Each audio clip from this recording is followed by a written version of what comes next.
Hello friend, સ્વાગત છે તમારું મારી ગુજરાતી રસોઈ ટિપ્સ ચેનલમાં।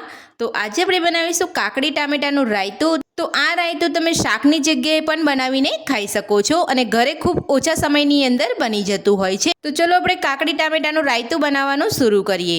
કાકડી ટામેટાનું રાયતું બનાવવા માટે મેં અહીંયા 4 ટામેટા લીધા છે અને એક મોટી સાઈઝની કાકડી લીધી છે। તો તમે જોઈ શકો છો અને બધું જ આપણે અહીંયા ધોઈને રાખી લીધેલું છે। તો રાયતું બનાવવા માટે સૌથી પહેલા આપણે ટામેટાનો ઉપરનો જે ભાગ આવે છે આપણે અહીંયા કટ કરીને કાઢી લઈશું।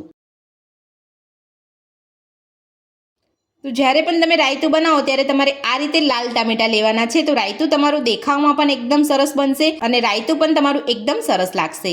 તો તમે જોઈ શકો છો અંદરથી પણ એકદમ સરસ લાલ ટામેટા છે। તો આ જ રીતે આપણે બધા ટામેટાને આ રીતે 2 ભાગમાં કટ કરી લઈશું। તો બધા જ ટામેટાને મેં અહીંયા 2 ભાગની અંદર કટ કરી લીધા છે। તો હવે આપણે જે અહીંયા 3 કળી લસણની લીધી છે એ આપણે અહીંયા કટ કરી લઈશું। તો ઝીણી આપણે અહીંયા સમારવાની છે લસણ, આપણે અહીંયા મોટું લસણ નથી સમારવાનું।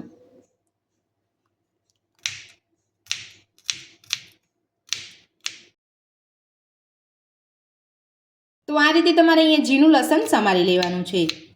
જો તમે લસણ ના ખાતા હોય તો તમે લસણને સ્કીપ પણ કરી શકો છો। તો લસણને આપણે અહીંયા ઝીણું કટ કરી લીધું છે। તો હવે આપણે ટામેટાને કૂક કરી લઈશું।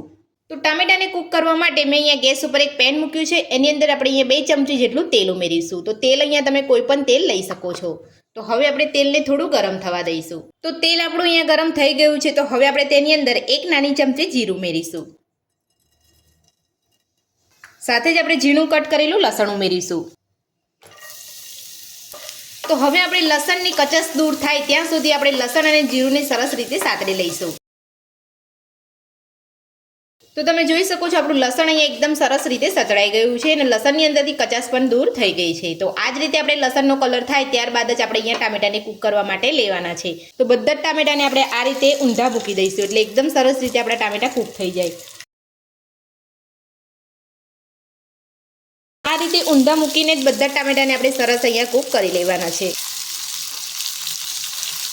તો ટામેટા ફટાફટ કૂક થઈ જાય તેના માટે આપણે અહીંયા થોડું મીઠું ઉમેરીશું। તો મીઠાનું પ્રમાણ તમારે અહીંયા વધારે નથી લેવાનું।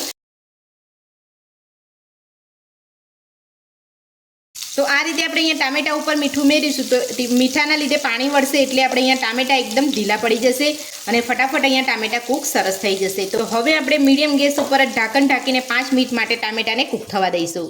તો ટામેટા આપણે અહીંયા કૂક થાય છે ત્યાં સુધી આપણે કાકડી, ધાણા, મરચાં અને ફુદીનાને કટ કરી લઈશું। તો સૌથી પહેલાં આપણે કાકડીને કટ કરી લઈશું।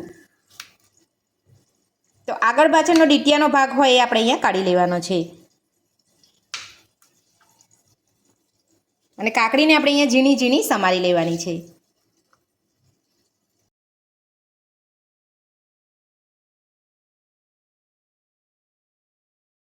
તો આ રીતે તમારે કાકડીને ઝીણી સમારી લેવાની છે। તો તમે જોઈ શકો છો આપણે કાકડીને અહીંયા ઝીણી એકદમ સરસ રીતે સમારી લીધી છે। તો હવે આપણે અહીંયા તો તીખાસ માટે મેં અહીંયા 1 લીલું મરચું લીધું છે, એને પણ આપણે અહીંયા ઝીણું ઝીણું સમારી લઈશું।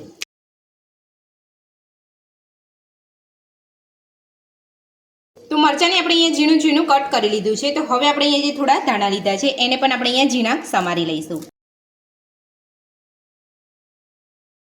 તો ધાણાને સમારી લીધા પછી આપણે અહીંયા જે થોડો ફુદીનો લીધો છે એને પણ એ જ રીતે આપણે અહીંયા ઝીણો સમારી લઈશું। તો બધું જ આપણે અહીંયા ઝીણું સમારી લીધું છે। તમે જોઈ શકો છો કાકડી, લીલા ધાણા, ફુદીનો અને અહીંયા લીલા મરચાં। આપણે મરચું તીખાસ પ્રમાણે આપણે અહીંયા એક જ લીધું છે। જો તમારે અહીંયા તીખાસ વધારે જોઈતી હોય તો મરચાંનું પ્રમાણ તમે વધારે લઈ શકો છો। તો હવે આપણે 5 મિનિટ જેટલો સમય થઈ ગયો છે। તો હવે આપણે ટામેટાને ચેક કરી લઈશું। તો ટામેટાને આપણે અહીંયા છાલને ચેક કરી લઈશું। તો તમે જોઈ શકો છો ટામેટાની છાલ એકદમ આસાનીથી અહીંયા નીકળી રહી છે। અમુક ટામેટા આપણે અહીંયા કૂક થઈ ગયા છે અને અમુક ટામેટા આપણે અહીંયા કૂક નથી થયા।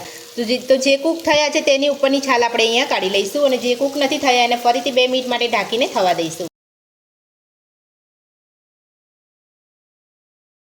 તો જે ટામેટા અહીંયા કૂક થઈ ગયા હતા એની આપણે અહીંયા ઉપરની છાલ કાઢી લીધી છે। તો એક ટામેટું આપણે અહીંયા કૂક નથી થયું તો એની છાલ હજુ નથી નીકળતી। તો હવે આપણે તેને પણ 2 મિનિટ માટે કૂક થવા દઈશું અને પછી તેની ઉપરની છાલ કાઢી લઈશું।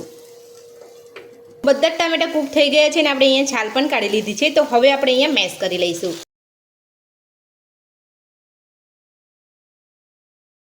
તો આ રીતે ટામેટા કૂક થઈ જાય એટલે તમારે મેશ કરી લેવાના છે ઉપરની છાલ કાઢીને। તો તમે જોઈ શકો છો આપણે અહીંયા બધી સરસ અહીંયા છાલ કાઢી અને સરસ રીતે આપણે અહીંયા મેશ કરી લીધા છે. તો ટામેટાને મેશ કરી લીધા પછી હવે આપણે તેની અંદર 2 ચપટી જેટલી હિંગ ઉમેરીશું. સાથે જ આપણે અહીંયા અડધી ચમચી જેટલો શેકેલા જીરાનો પાવડર ઉમેરીશું. નાની અડધી ચમચી જેટલો સંચર પાવડર ઉમેરીશું. 1 ચમચી કાશ્મીરી લાલ મરચું ઉમેરીશું અને થોડા ચીલી ફ્લેક્સ ઉમેરીશું. બધું સરસ મિક્સ કરી લઈશું. તો બધું જ આપણે અહીંયા મિક્સ કરી લીધું છે. તો હવે આપણે જે ઝીણું સમારીને જે રાખ્યું છે એ આપણે અહીંયા અંદર લઈ લઈશું. તો સૌથી પહેલાં આપણે અહીંયા ઝીણા સમારેલા લીલા મરચાં ઉમેરીશું. સાથે જ ઝીણો સમારેલો ફુદીનો ઉમેરીશું. ઝીણા સમારેલા લીલા ધાણા ઉમેરીશું. ઝીણી સમારેલી કાકડી ઉમેરીશું. ગેસની ફ્લેમ બંધ કરી દઈશું અને બધું સરસ મિક્સ કરી દઈશું. તો બધું જ આપણે સરસ મિક્સ કરી લીધું છે અને કાકડી ટામેટાનું રાયતું બનીને આપણું તૈયાર છે. તો હવે આપણે રાયતાને સર્વ કરી લઈશું. તો કાકડી ટામેટાનું રાયતું બનીને તૈયાર છે ને આપણે એક બાઉલની અંદર સર્વ પણ કરી લીધું છે.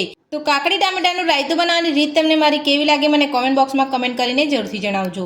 રેસીપી પસંદ આવી હોય તો વિડીયોને લાઇક કરજો, ચેનલને સબસ્ક્રાઇબ કરજો, તમારા મિત્રોને જરૂરથી શેર કરજો. Thank you.